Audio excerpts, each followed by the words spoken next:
અમુક વસ્તુ જાતે નથી કરવાની, અમુક વસ્તુ કોઈ વિધિની વક્રતા દૂર કરવા માટે કરવાની છે, અને વિધિ જાણે છે એની પાસે કરાવવાની છે. એક લોટા જલ સબ સમસ્યા હલ, આ સૂત્ર મેં કોઈ જગ્યાએ વાંચ્યું હતું સાહેબ, પણ એવું નથી. લોટો ઘરેથી લાવવો પડે ને પાણી ઘરેથી લાવવું પડે. મંદિરના લોટાની જાય, મંદિરનું પાણી, મંદિરનો લોટો, અને ગોરણી ઉઠ ક્યાં કરે પછી?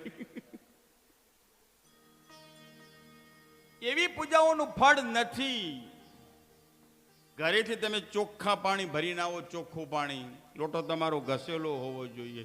તમે અહીંયા લોટો પડ્યો હોય મંદિરમાં, આખો દિવસ કે તમે હું ચડાવું, તમે ચડાવો, કે વારે વારે લોટો ઘસાય? તો સાંજે જ ઘસાય.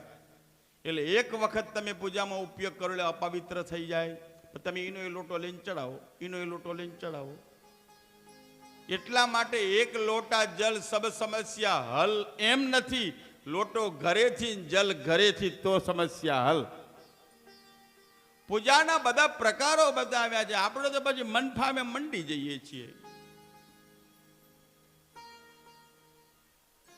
મારું કહેવાનું તાત્પર્ય એ છે, કોઈને સંગ્રહ એને શિવ સંગ્રહ, અને શિવે સંગ્રહ કોને? ચંદ્રને. ચંદ્રએ દુર્વાથી પૂજા કરી, અને દુર્વા કોઈ ન ખાય, દુર્વા હાથી ન ખાય. તમે જોજો કૂતરું હોય ને, કૂતરું એને ઘણી બધી માનો કે તમે રોટલા કે બિસ્કિટ કે બધું ખાઈ ગયું હોય ને, તો પછી દુર્વા ખાઈ આવે, એના ડૂટા ખાઈ જાય કૂતરું. પછી એને આપ મેળે વામેટ થઈ જાય, એટલે ઉલટી થઈ જાય. દુર્વાનો પ્રભાવ છે આ, કે તમને અજીર્ણ થઈ ગયું હોય તો આપ મેળે એ દુર્વા તમને પાચન શક્તિ વધારાનું બહાર કાઢી દે. અને દુર્વાનો કોઈ છોડ, એનું કોઈ બીજ નથી, એ સંજીવની છે. શું છે? સંજીવની. જેના બીજ ના હોય એને સંજીવની કહેવામાં આવે. બીજ વાવીને ઊભું થાય એને સંજીવની ન કહેવાય. વડ, પીપળો, આ બધા સંજીવની વૃક્ષો છે. તમે વડને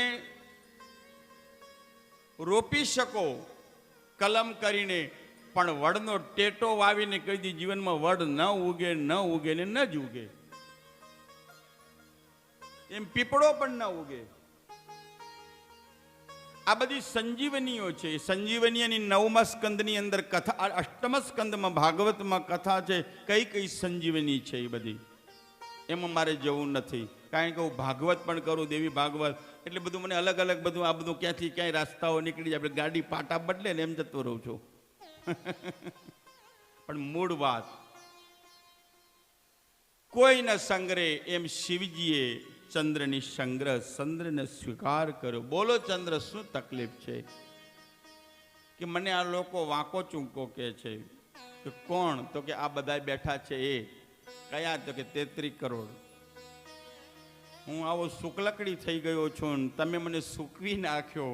આટલી પૂજા કરી તો તમે મારું ધ્યાન નથી રાખતા. અને લોકો બીજાના અવગુણો બહુ જુએ, પોતાના ન જુએ.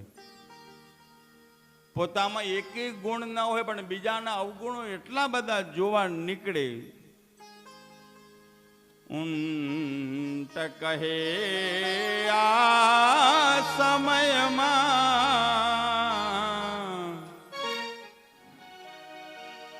અરે વાંકા અંગ વાળા ભૂંડા.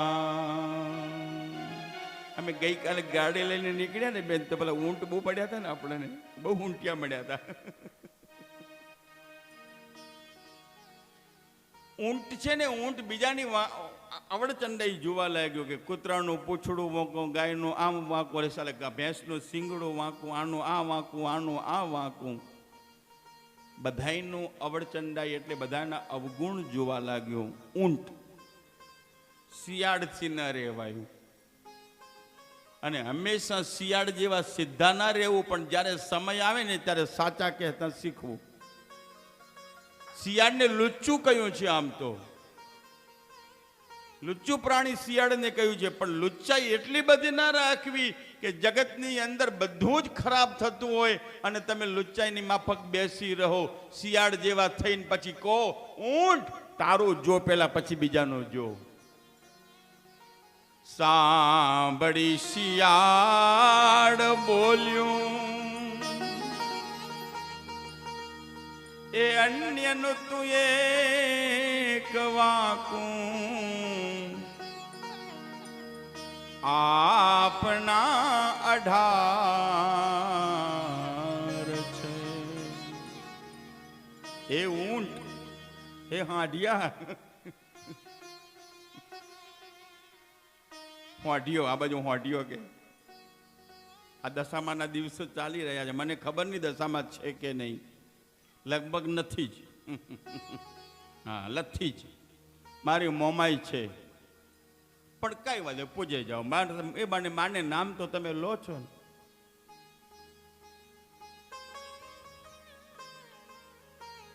તો 33 કરોડ દેવતાઓ ચંદ્રની બહુ અવગણના કરવા લાગ્યા, એટલે ચંદ્રને શિવજીએ સ્વીકાર્યો. શિવજી પ્રસન્ન થયા. માગ માગ માગે તે આપું. આ ભોળો તરત રીઝી જાય. ચપટી બભૂત में है खजाना कुबेर का.